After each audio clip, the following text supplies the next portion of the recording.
paraan para agad kaniyang tawagan. Hello mga guys, kumusta kayo? Panibagong araw, panibagong video na naman tayo, and sa araw na ito ay isa na naman video ang aking ituturo sa inyo na simpleng gabay o simpleng pamamaraan na makakatulong sa atin. At bago ang lahat, gusto ko lang mag-disclaimer sa mga taong hindi naniniwala at hindi gusto ang mga kagaya nitong video. Please skip this video at maghanap kayo ng videos na gustong gusto nyo, dahil ang video na ito ay para lamang ito sa mga taong naniniwala and gusto mag-try. Sa lahat po ng mga nagko-comment dito sa aking video dito sa loob ng aking channel, mag-ingat sa lahat ng mga nagre-reply sa inyo na dinadala kayo sa kalang WhatsApp, imo app upang makaiwas po tayo sa scam. Ngayon po ituturo ko sa inyo paano kayo agad na tawagan ng inyong partner. Kung ang inyong partner ay hindi ninyo kasama and nandoon ito sa malayo or nandoon sa ibang lugar, ay gusto ninyo na tinatawagan kayo palagi. Yung tipong gusto ninyo na lagi kayong updated kung ano man yung lakad niya, nasaan man siya, ano man yung ginagawa niya. Kung gusto ninyo na updated kayo sa lahat, ito ang gagawin ninyo para sa kanya. Yung tipong kahit na ano man yung ginagawa niya, hindi ka mawawaglit sa kanyang isip.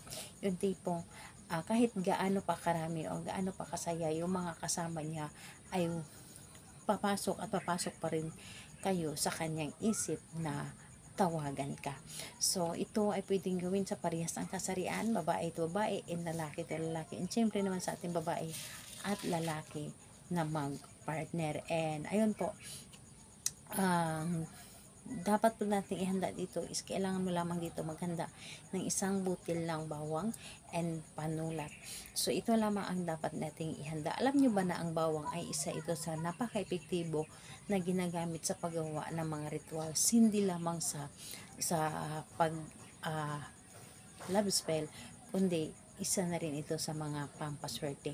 So ayun po, ihanda mo lamang ito, and ito lamang ang dapat mong ihanda. And kapag handa na, kailangan mo lang din dito i-ready ang inyong sarili.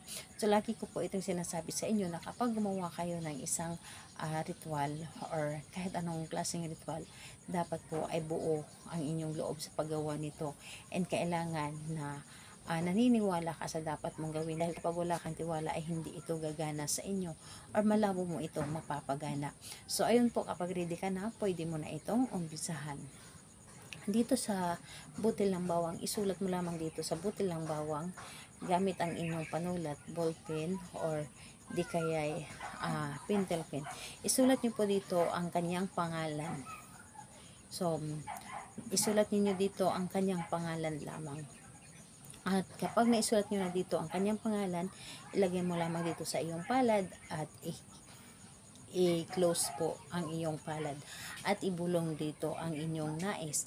Halimbawa na lamang, ako ay iyong tawagan palagi, magiging updated ka sa lahat ng mga lakad mo, hindi ka mapakali or hindi ka magiging masaya kung hindi mo ako makakausap.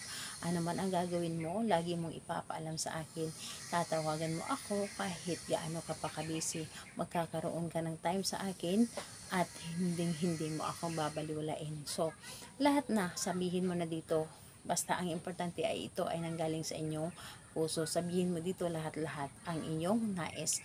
And ayun po, pagkatapos nun, itong bawang na ito, ilagay mo ito doon sa ilalim ng inyong unan. Higaan nyo lamang ito and hayaan ninyo manatili ito hanggang sa ito ay matuyo na. So hayaan ninyo, ito ay napaka-epektibo talaga. Maniwala ka sa inyong ginawa. Ang taong ginawa mo nito ay ikaw ay laging tatawagan at lagi kang kukulitin, yung tipong hindi siya magsasawa sa iyo. So kailan ito pwedeng gawin? Gawin ito sa araw ng Tuesday and Friday. Kung hindi ka naman makapaghintay ng Tuesday and Friday, and para bang naramdaman ninyo na hinihila ka na gawin mo ito dahil yung energy mo ang naghila sa inyo. So ayun po, salamat po sa inyo. Bye bye everyone. God bless us all.